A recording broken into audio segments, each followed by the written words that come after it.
Checking everything. Well, hello everybody. I'd like to welcome you to our Ask Me Anything event here with the UAS Pitch Day. This is our second one of two before our SBIR 19.2 submissions are required. So my name is Major Nick Wassinger. I'm the technical lead for the counter side of this, and we'll be talking over here on my left. Nick DeLuca, I'm the All right, and over on my right, who you'll be talking to as well. Hi, I'm Lieutenant Colonel Kelly Truver, Deputy Chief Engineer for the HBA Division. All right, so you'll be seeing us back and forth here as we go along the way. But first off, I'm going to pass this over to the better looking Nick here to start us off. Okay. Here we go. And so this is just the agenda for this AMA session. We're going to have some opening remarks, which there are right now. We're going to talk a little bit about HBA, HBU, AFRL, and tri-service.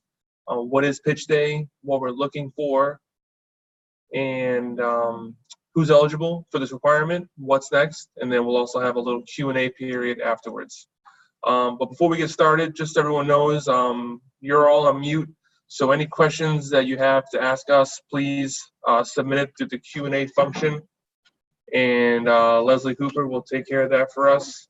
And that's pretty much it. We'll get started. Okay, so if you need to get a hold of anybody on this Air Force pitch team, the email address that you can see right here, you can reach out to us with anything related to this pitch day. Just note that anything related to technical will that could be answered up until 31 May 19 when the DoD SBIR 19.2 goes live. But after 31 May, any questions can be submitted to the SBIR Interactive Topic Information Systems at the email address, the URL found below. So I'll give you all a couple seconds to jot that down.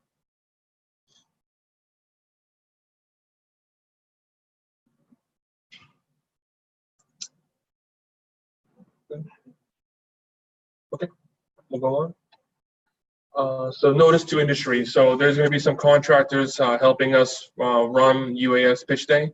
MITRE is going to be helping us during this process, and Oasis, who's an ANAS contractor, will help out during this process, but they will not be involved during the evaluations.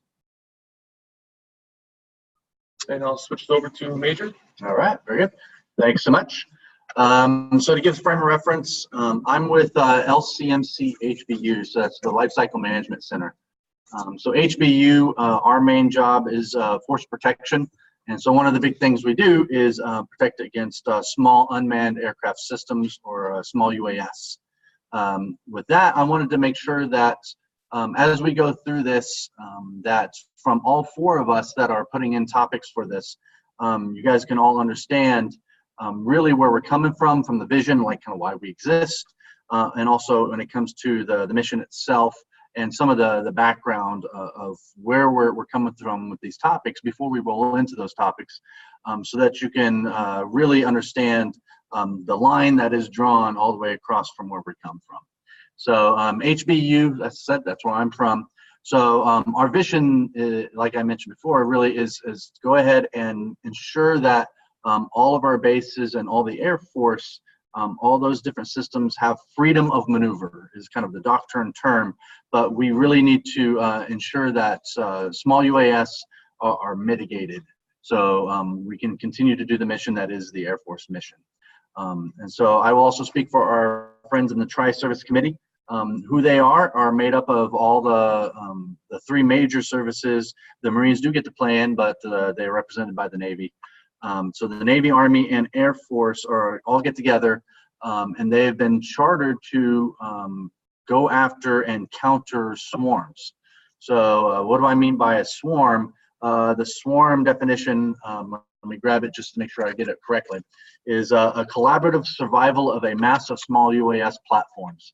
So again, that's kind of it's kind of buzz terms. So really what that means is that what the collaboration is where the swarm or all those small UASs, they react with a correlation factor between the different elements. So they are actually providing a function individually, but then they coordinate amongst themselves for the main mission set. So this tri-service committee, those groups, that group is after technology to then go ahead and defeat a swarm, which is something that we're all looking for in each of the services.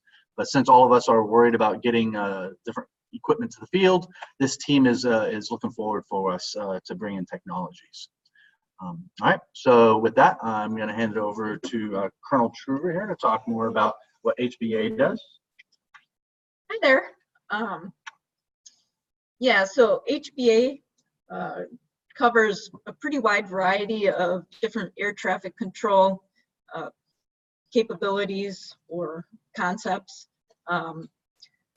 We're responsible for surveillance, precision approach, non-precision approach, weather radars, weather sensors, but basically anything that falls under the purview of air traffic management would fall into our group of responsibility. This is both CONUS and OCONUS. We're also looking at the same concepts to be able to deploy quickly in an adaptive basing concept, so smaller footprint versions of these same things. Yeah. Okay. All right, thanks, ma'am. All right, with that, Matt Dillsaver, he's from Air Force Research Labs. Matt, do you mind taking a couple seconds here to let everybody know what really AFRL's main vision and where they're coming from? Sure, yeah, so I'm from AFRL RQ, which is the Aerospace Systems Directorate, and kind of our vision statement is to pioneer transformative aerospace technologies for our warfighters' decisive advantages. So we do that. We've got several different divisions underneath RQ. We handle everything from high speed and hypersonics. We have a rocket propulsion, turbine engines, power control systems, and aerospace vehicle and design. All right, very good. Thanks, Matt. Appreciate that. All right, so I'm going to go into the next slide and some of the mission. Some of this might have been already touched on, but one of the things here on the counter side for countering small UAS, one of our big things, we've got to rapidly deliver stuff out to the field. Since, as you guys all should know, the small UAS and the drone market has really taken off. And so we've got to iterate and be innovative with all of our different systems that are coming through as well. And so that we can bring all that thing to bear so that our defenders are out in the field can really have something in their hand to stop this threat to ensure that we are able to continue on with the mission. All right, ma'am. So I'll let you hand over to Aerospace Group. Okay, yeah, and for HBA, our programs kind of span the whole acquisition life cycle, from developing new innovative products as well as sustaining many systems that have, gone beyond their expected life.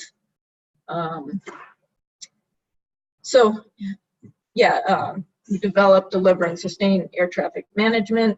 I just want to point out CNS ATM stands for Communication and Navigation Surveillance, Air Traffic Management. Covers everything from avionics expertise, weather sensing, forecasting, and looking for small UAS capabilities to help enhance or simplify some of the logistics that are involved with these systems. Okay, Matt, and do you mind talking a little bit about the mission, especially in the counter small UAS and the UAS world that you guys are living in? Sure, yeah, so we have a couple topics here, so we'll talk a little bit more about the specifics later, but we're really, we're tasked with discover, develop, and deliver air vehicle technologies that revolutionize the capabilities of next generation vehicles. So we're really here specifically for small UAVs, and our definition of small is a little bit different than probably industry's definition of small. for us, small is Group 1 all the way up to Group 3 UAVs. So we're looking at some different subsystems and enabling technologies for those types of aircraft, as well as our other topic is basically for swarm control. So take your definition of kind of counter swarm that you gave earlier and flip it for how we can effectively manage a swarm of UAVs. All right. Thanks, Matt. And then for our tri-service friends, when they're bringing in that counter swarm technologies, their main mission is really to bring to bear systems that just don't exist yet. So if you've got something or a piece part of something, they're looking to do experimentation and mature that technology so that we in the service can really use it. And when they mean that right now, their focus is effectivity or effectiveness, but they're also looking to help mature systems that either are not salient to this mission set, but are mature elsewhere, or they're bringing it in and just does not exist yet, that technology. They're also looking at safety and suitability to help us out and bring those things up to speed. So a little bit behind the mask on some of these things. So from counter small UAS, our first couple topics, what we have been told and what our blood is that we've got to go and pick what we can right now. Whatever the best technology is right now, that is what we're going to go after. And then we got to put it out there. And that includes not only hardware, but software, which I'll be talking about a little bit more. And we just got to keep getting things out there because we got so many sites to deal with. We just can't depend on one kit. And that is kind of behind the scenes of our main strategy for acquisitions. So, man, do you have anything else you want to add to the mix that you haven't touched on yet? Just that we're looking for, fairly mature UASs with an innovative application that can, really help us solve a problem that's either, cost prohibitive today with using real aircraft, or, the logistics are challenging in some other ways. But yeah, it's really the application of the UAS in our systems ConOps that we're looking for some creativity there and helping us solve the problems. All right, and Matt, is there anything behind the curtain there for you guys that you really need the potential bidders here or the potential proposers to know? So I would say we're kind of looking for different things in our two different topics. So for our agile tech insertion, we really are looking for, similar to what you guys have said, we're looking for higher TRL, mature technologies, things that are pretty much ready to go that we can just kind of plug and play or integrate into our current systems. However, for the UAV swarm control, the AI topic, we are open there to a little bit more researchy type topics and a little more lower TRL things on that side. All right, and the tri-service, I think I've pretty much stated most of what they've got, what's going on. So I'll go ahead and move ahead. Okay. All right, so I think this one, I'll hand it back over to Nick to give you guys a little bit more detail on some of the logistics behind what's going on. Sure. Okay, so what is pitch day? It's basically what it sounds like. Companies that propose to this DoD SBIR 19.2 that qualify and they get invited to pitch day, you're going to have the opportunity to come out to the KRI facility in Burlington, Mass, and actually pitch your idea or solution to an Air Force personnel, and you really have the chance to walk away with a federal contract and funding that same day. So it's pretty exciting. We're all excited about it. I hope you are too. Really the main objective of Air Force Pitch Day is for HBU, HBA, AFRL, Tri-Service. We want to explore innovative technologies and solutions that may fall outside the Air Force's current fields of focus, but that may be useful for the Air Force. And we're going to go into topics that you're able to propose to on the upcoming DoD SBIR. All right, very good. And real quick, again, the logistics. If you have questions at any time, don't forget, go ahead and put them in the Q&A chat. We'll go ahead and take them up, and at the end of the presentation, which will probably be here in about 10-15 minutes, we'll take the time to go through all the questions you have, be it logistics for how to propose, which Nick can handle. Are there anything technically on each of the different topics, or anything in general? Okay, let's talk a little bit about the first two topics. Those are mine. So the first one is about payloads going on to small UAS. So what we are doing is we've got a lot of ground-based systems that are defeating drones.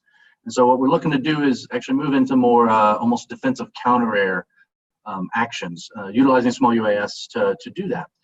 So with that, we're looking for modular payloads. We're looking for different things we can place on commercial and even sometimes small government-based UAS, smaller UAS that we can fly around at a base level to really do the countering side. So countering drones, I've been using that term several times, but really what does that mean?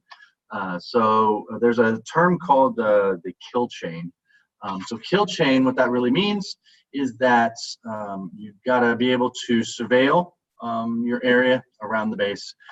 You need to be able to then go ahead and detect and track any targets within that targets of possible interest.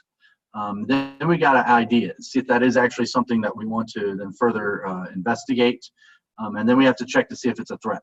So there are rules of engagement that we have to implement. And so as we move through that, then we can go ahead and act with multiple possible defeats. And that's where this also plays into things. And then also the last but not least part of that kill chain is assessing. So were we actually successful in our action in defeating the small UAS? So we are looking for payloads to do any and or all of those piece parts. Is it good for surveilling wide areas? Can I detect and track small UAS? Can I find a ground control station? Can I ID where it's at? Can I do some sort of alert monitoring? Can I put a defeat payload on these things? Can I have a follow-up assessment and forensics kind of capability to put on these drones? All of that and above is things that we're looking for because, as I said before, we've got a lot of ground-based systems. They have limited range, have limited field of view. So we're really looking to go to the air, as we should, as the Air Force is. All right, so that's the main portion of our first topic. The second topic, the UAS signatures, excuse me. The UAS signatures itself, like I said, we have lots of different types of sensors that we have. We have radars, we have different types of cameras, both in the optical range and in the infrared range, all the way down in the long wave infrared imagers.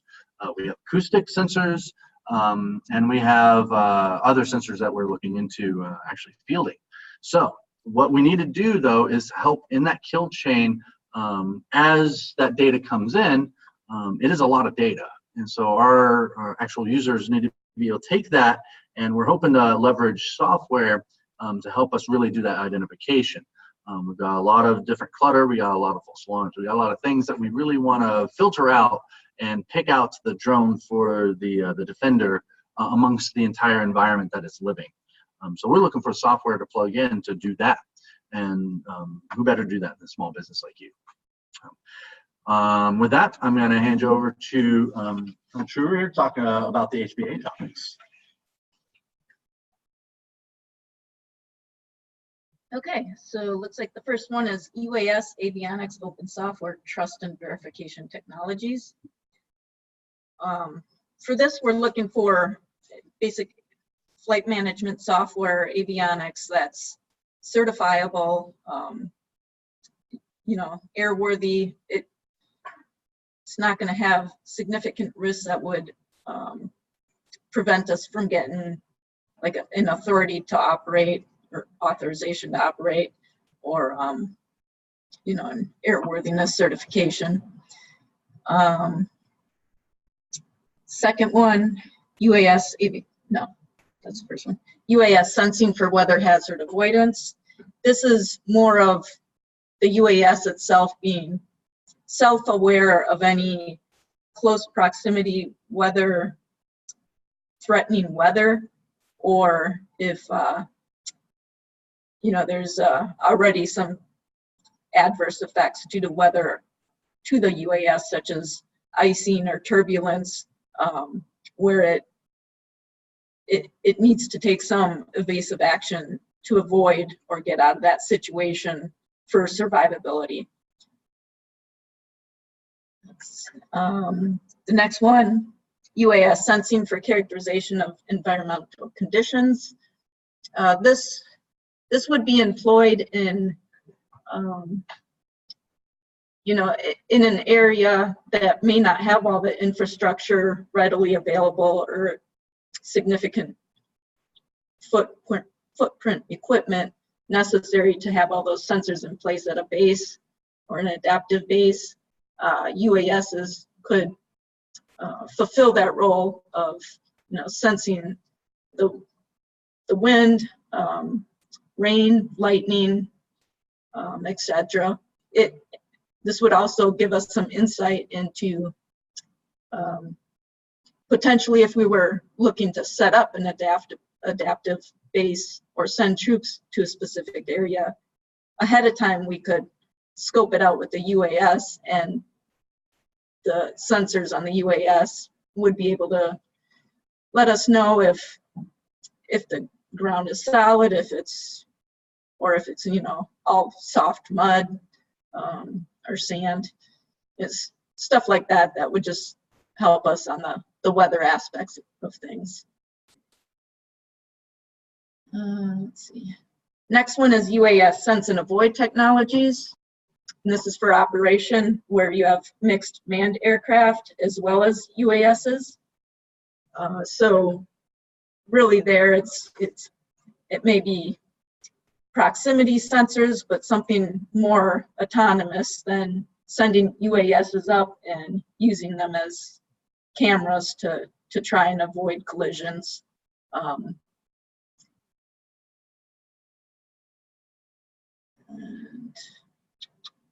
Okay, next one, UAS applications to resilient PNT. That's position, navigation, and timing. And this is a mitigation effort for GPS denied environments. So, there's probably some creative solutions there where the UAS is using a different navigation system so that it knows where it is. And it could either flow that signal or signal set to the party that is interested in getting that information, or you can have multiple UASs, each feeding a specific signal, along with some other information to potentially use triangulation or whatnot for the system that needs the navigation. And I think our last one is small UAS design assurance and airworthiness certification.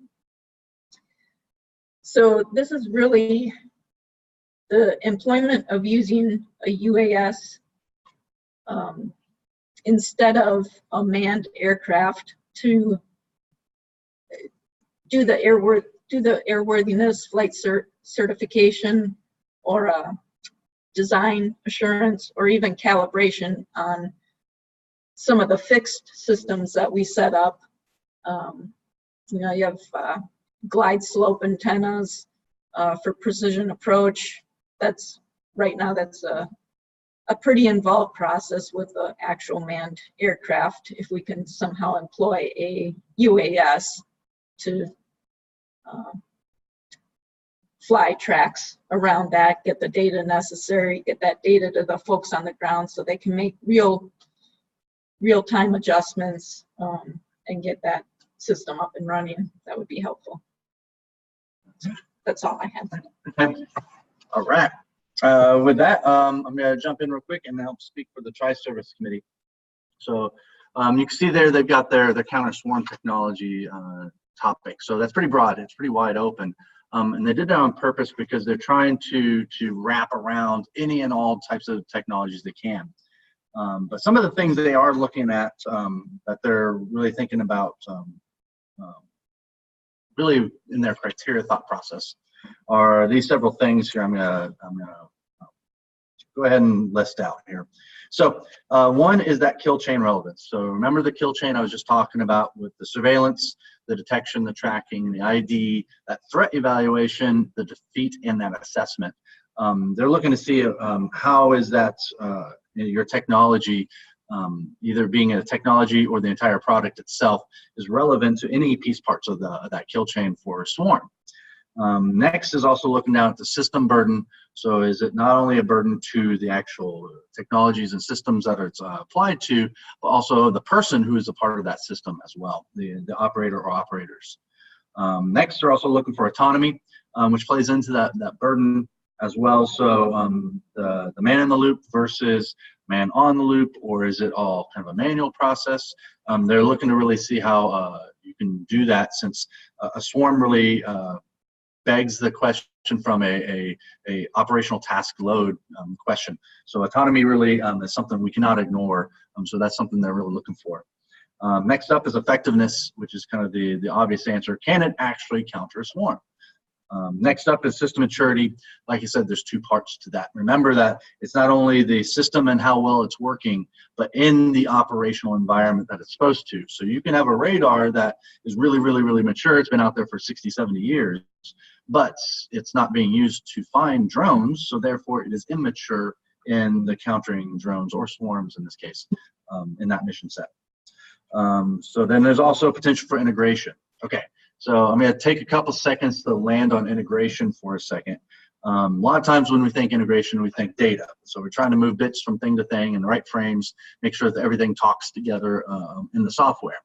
But remember, from an actual military perspective, we have other things. We have an operational environment that we got to bring all this stuff into.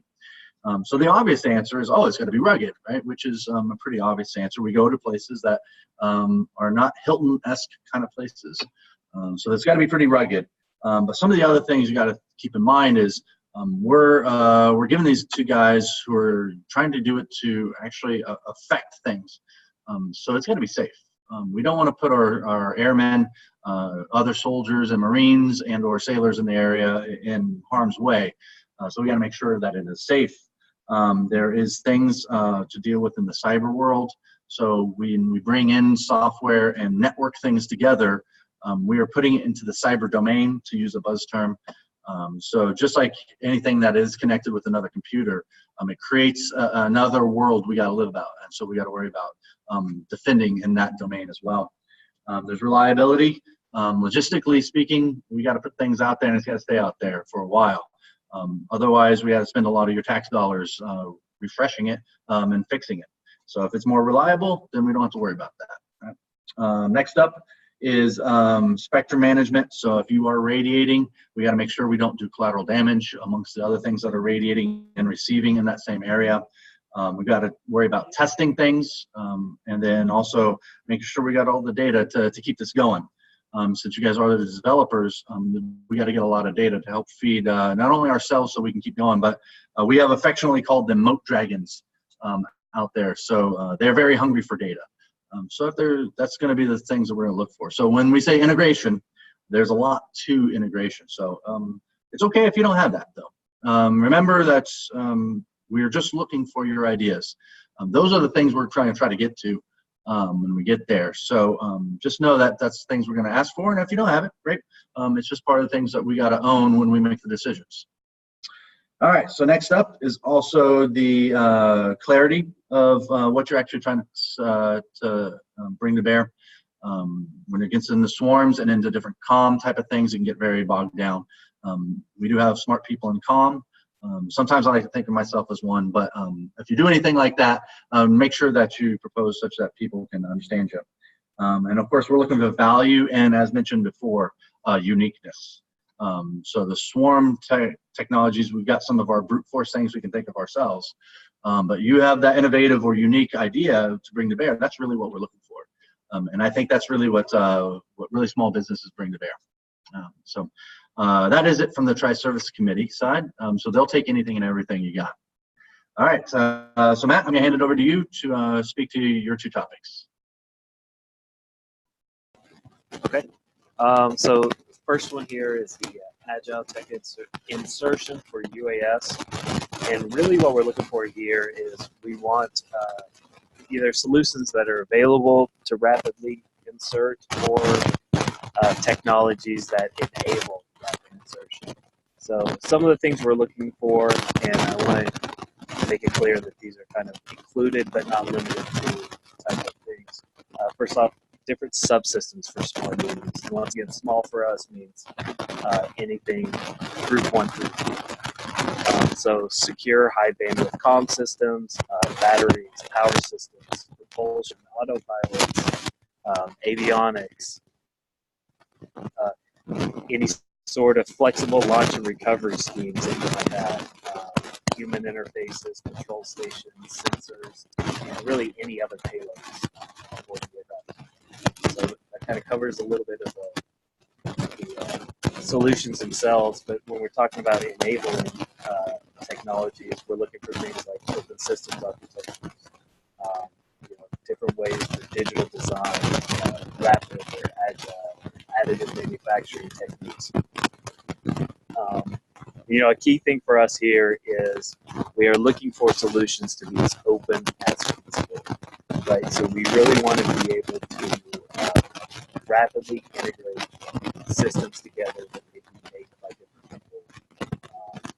And so in order to make that happen, we really need things to be open. So that kind of covers the Agile Tech insertion. So the other one is the artificial intelligence and decentralized control. It really kind of a little bit more of a self-explanatory title, but what we're looking for here is, we want to be able to have a swarm, and we want to be able to maintain positive control of that swarm. We can't really directly control each. We're really looking for ways here to manage all types of uncertainty. We may not know a priori everything we need to know to control the swarm. So some things, some places where that uncertainty may come into play. We may have heterogeneous flight sensor capabilities, and these may vary during the mission. So if you've got a heterogeneous team of aircraft, like different aircraft performing different missions, and you start losing whatever is a task to still operate the mission. And the mission tasks themselves may be change. And so all of this really, we need to be able to dynamically respond and really need to be able to have a good decision. So I think that's pretty much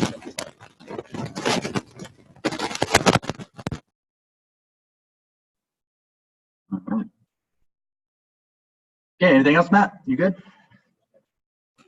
No, I think I'm good. All right, very good. Thanks so much.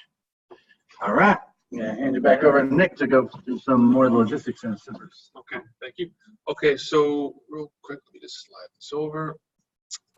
So the goals of SBIR Phase 1, we want to validate the product market fit between the proposed solution and a potential UAS-AF stakeholder, which basically we need to find a home for your solution, whether it's HBU, HBA, AFRL, or tri-service.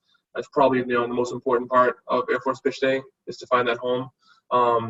We also want to define a clear and actionable plan for running a trial with the proposed solution and the proposed Air Force customer. One important note is that all funds obligated on the Phase 1 SBIR contracts are to be used for the sole purpose of conducting a thorough feasibility study using scientific experiments, laboratory studies, and commercial research and interviews. All prototypes may be developed with SBIR funds during Phase 1 studies to better address the risks and potential payoffs in innovative technologies. So who's eligible? Who can submit a proposal and a pitch text? So the DoD 19.2 SBIR is going to be going live on 31 May. And if you are a startup or small business and you fall at these categories, you're US-based for-profit business, you have more than 50% owned by US citizens or permanent resident aliens, you have no more than 500 employees, and there's also a hyperlink here. I'm not sure if they're able to click on it, but you can find more information in the DoD 19.2 SIBR. I believe it's section 3.15 for small businesses. That's the SIBR.gov. Okay. website. And then another also make a star here on your notes that all companies must be registered in SAM.gov at the time of proposal submission. So you have to be registered in SAM, have a cage code DUNS number by 1 July, no later than 1 July, 8 p.m. Eastern. Okay. So if you're new to contracting and you're not registered to SAM, you don't have a DUNS or cage code, you're able to contact your local PTAC, which is a Procurement Technical Assistance Center. There's also a hot link down here that we're going to put on the KRI website, I believe, after this AMA session. And you click on that. You can even go to Google, just Google PTAC, and it'll bring you to a small business website. You click on that, you click on the state where you're from, and they'll give you all the addresses, point of contacts to get registered for SAM. Okay, so what's next? So after the pre-release is going to be ending on 31 May. The official DoD SIBR is going to be live on 31 May. You have until 1 July, 8 p.m. Eastern to submit your proposals. And then in those proposals, we're going to need a technical proposal not to exceed 5 pages.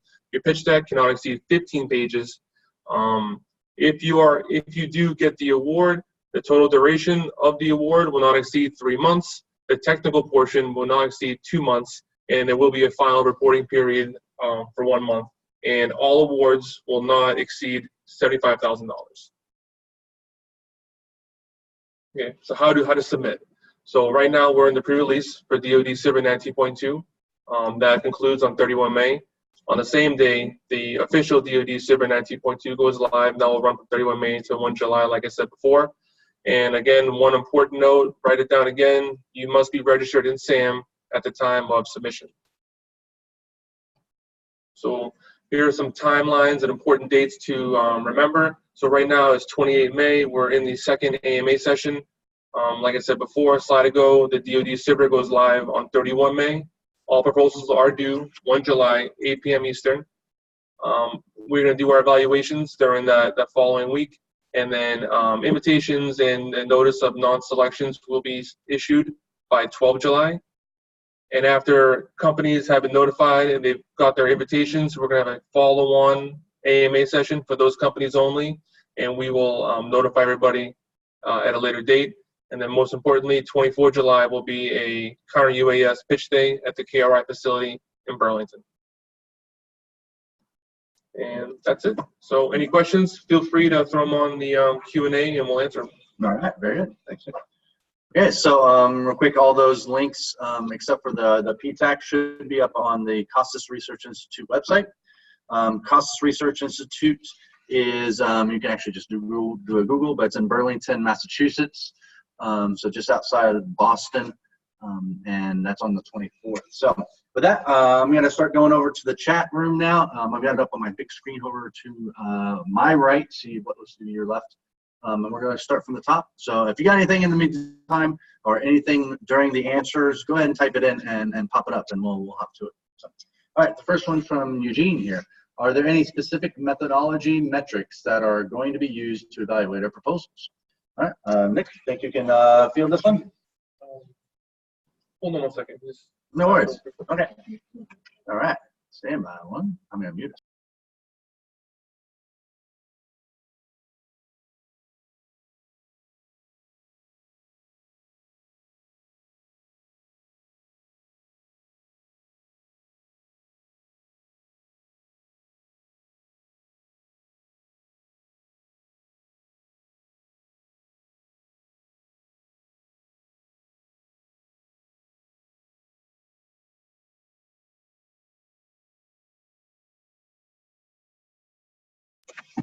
Okay, so to address that, I can't go into too much detail because the official BAA hasn't been released yet. But all I can say is, really, you're gonna have to open that DoD SIBR 19.2 and go into the evaluation criteria and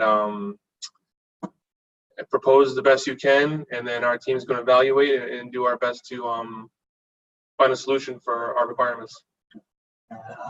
Just a little bit too. So all the things that we just discussed on the technical side that you heard, that's really those of us that are explaining it, we're the leads on those evaluations. So these are the things that we're looking for in those different mission sets and for those different technologies. So if there is something that you heard or need more information on, now is a great time. Or you can always email the HB email that you see in KRI. Or if you go into the FedBiz Ops website, I'm the technical POC of the TPOC, so you can email me directly. My email's in there as well. And so you can email me until the 31st of May. I'll get back to you so we can answer some of the stuff that I can. All right. Okay, so next one up is from Chase. Will there be a fund matching option for phase 2? All right. So I'm getting a head shake, yes. So, so that's part of actually our AFWorks friends who are moving that forward. I do want to point out though, this 19.2 for pitch day is for their phase 1s. So those are the first things that Nick just mentioned about we're looking for that technical solution, that white paper that's coming back, such that we can move forward into something we can demo a little bit later. And if it is something that works out well after your phase 1, there's definitely the capability moved into a phase 2, or even jumping ahead into a phase 3 direct if needs to be, if there's something that really is super promising, depending on what the need of the program is and the resources available. All right. Okay, next one up, Eugene. We saw open topics in the list of topics. Do we have to have a mature product in place to apply for them? All right, so open topics, unfortunately, I'm not going to be able to speak to it too much. I am aware of 19.2 kind of 1 stuff, but unfortunately, I'm going to have to refer you to the technical POC for those open topics. From our perspective, though, the answer is yes. I know some are looking for a little bit more. I can speak for the counter small UAS side. We're okay with something that's not so mature. The other thing I want to point out too is a lot of times people think in productized formats, be it a software application or some sort of hardware, but it can be technology that supports that. So if there's a better way of doing cooling for some system, I'll take it. If there's another way that can parse out data, that's something else I can take. If it is another way to actually do help me do my maintenance job and falls within line of the topics, these are sort of things that it's okay. It doesn't have to be a full up product at this point in time. We're okay with lower maturity technologies, and that's what it's all about. I don't know, ma'am, do you have anything else? Yeah, I would say the funds are somewhat limited and the schedule's aggressive. So even if the technology exists out there and you can bring it all together, maybe with some software to be able to apply it to the need that we have, you can sort of conceptualize that on paper. It doesn't have to be the hardware and physical demonstration of a prototype. But we would like to see, you know, the feasibility piece of it, and that you're thinking of how these different available things can be applied in a way, in a unique situation, you know, to meet some of our needs. And Matt, do you have anything you want to add? Yeah, I mean, so like I said, one of our topics really are looking for next year.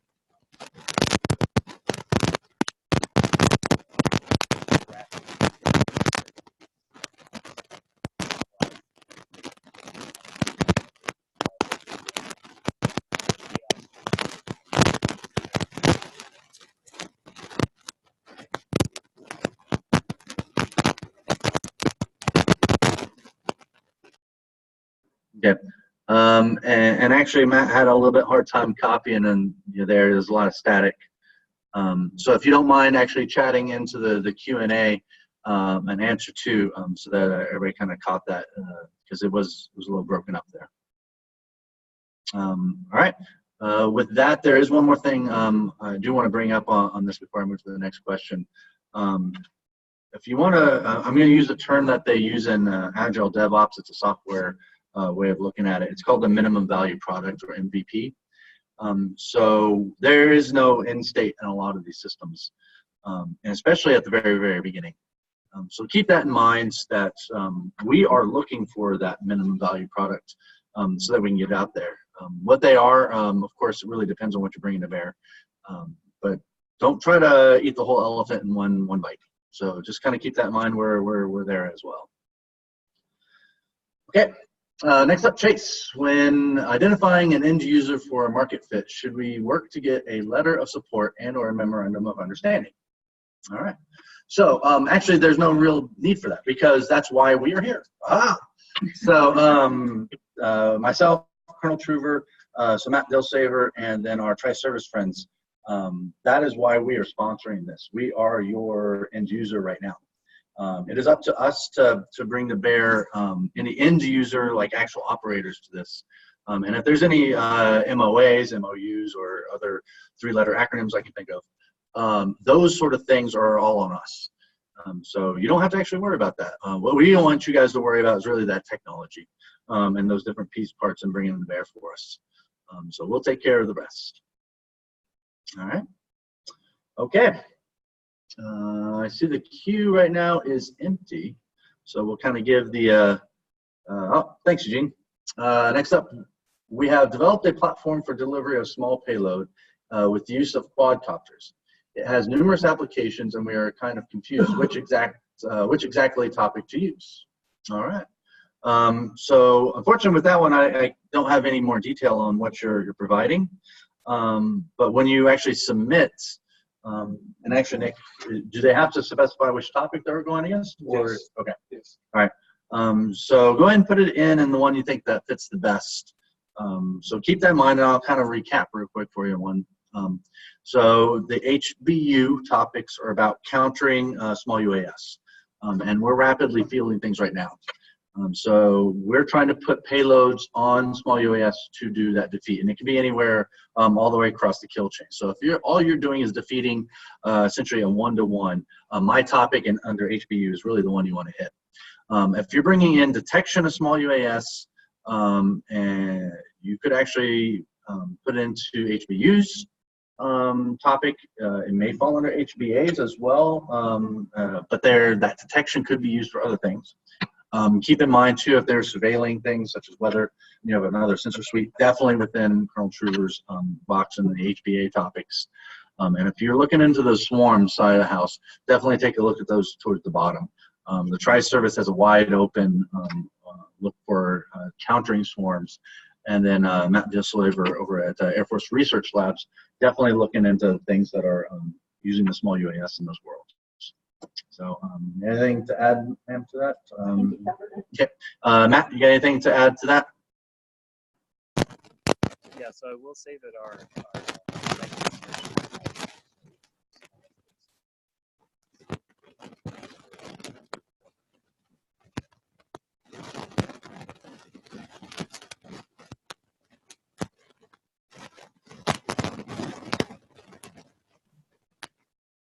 All right, Matt. Yeah, we didn't catch you on that one. Your mic is popping in and out too bad. If you mind typing in on the chat here to help what your answer is. So if there's anything to add. Okay. All right. Hopefully, Eugene, that helped a little bit. But yeah, we're all excited to see what you got. So if there is anything specifically, try to grab it. And if you notice actually something, Nick, is actually okay if they submitted multiple topics? Yeah, I think that's fine, as long as they're, let's say, maybe a little bit more specific in their proposal. If it's too general, it may not, I mean, depends on the evaluations, and if you're too general, it may not fit into a certain home that we're looking for. So I would just say, if you're going to go to one topic, propose to that one topic, and then do it 11 times if you have that technology. All right.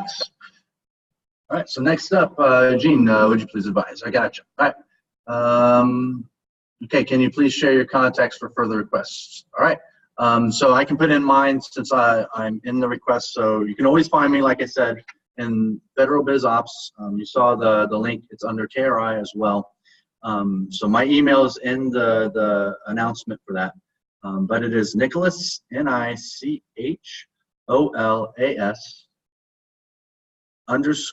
_P as in Papa .Wasinger WASINGER at us.af.mil. Right, and so I'm actually going to have someone type it up here. But then there's also a box that we can all get to. It is being typed up right now. It is, if I remember, aflcmc.hb.uas.pitchday, something to that nature. But it's being typed up right now, and we'll throw it up there so you guys can copy and paste. All right.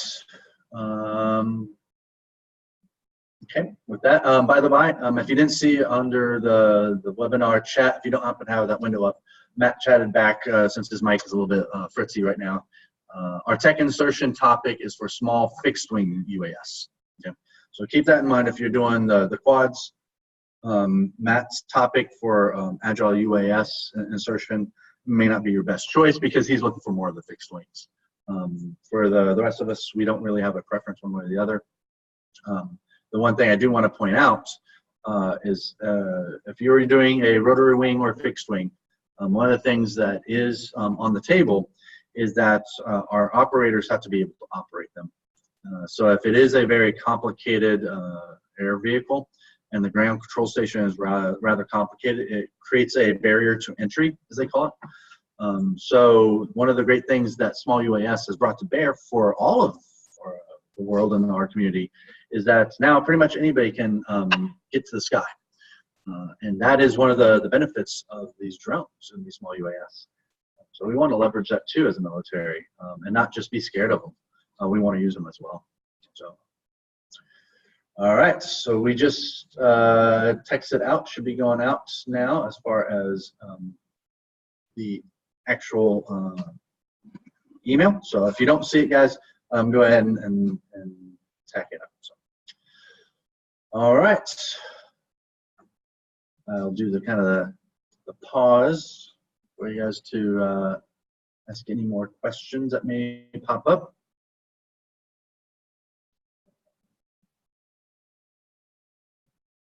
All right. Actually, let me double check too. If you guys can actually go in into the Q&A. If you guys can hopefully you guys saw the answer to Eugene's questions. We just want to double check that what was typed out went out all the way. Everybody sees that. All right, and then the other one is _P. Oh, you did it there. Oh yeah, well done. Yep, yeah, no. So I'm checking with my good friend Leslie over here, who's typing all this up. She's doing the hard part. I'm just looking pretty over here.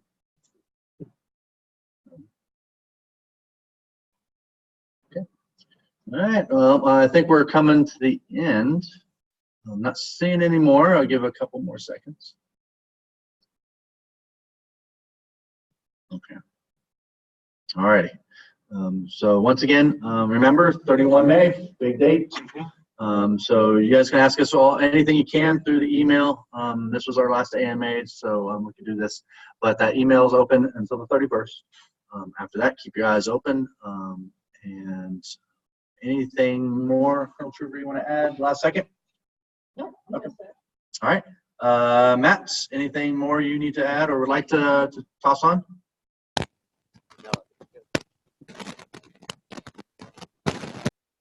All right. Thanks, Matt.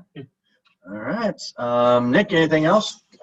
Good here. Just a reminder, yeah, be on the look for the live DoD SIVR 19.2 and just follow the instructions. Okay.